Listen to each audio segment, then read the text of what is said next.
So you can Google a lot of knots out there. You know, the one that I use is a variation of the Alberto. Everybody has their own different way of doing it.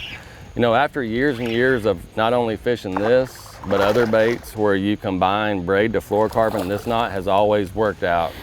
Right on top of the head where he's supposed to be. You know, one of the questions I get asked the most is what knot do I use in the FF Sonar technique? And it's the modified Alberto.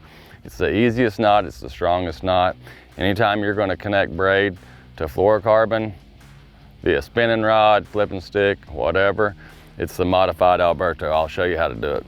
So the modified Alberto, you know, it works with any kind of leader, monofilament, fluorocarbon. It's the knot of choice for me using this technique for 3 reasons. It's small, it goes through the guides good, it casts good. It's easy to tie, and it's strong. You know, using a light line, you don't want a weak spot anywhere. And honestly, I think this knot, I never break at the knot. If I break, I always break down by the bait. And I don't break very often. So you want to make a loop, okay? You want to wrap with your braid. There's my loop. I'm going to go around 6 times with this being pretty light line. If I was using, you know, 18 or 20, I would only go around 3 or 4. So I went down 6 from my knot. Now I'm going to go back up to the knot 6 times. So I went down 6, back up 6. Okay, the key to this is you want to exit the loop the same way that I came in. So I want to go bottom and up. You want to pull everything, pull your 2 tags, and pull your main line and your leader all at the same time. That's a really small knot. And then you want to cut your 2 tags off.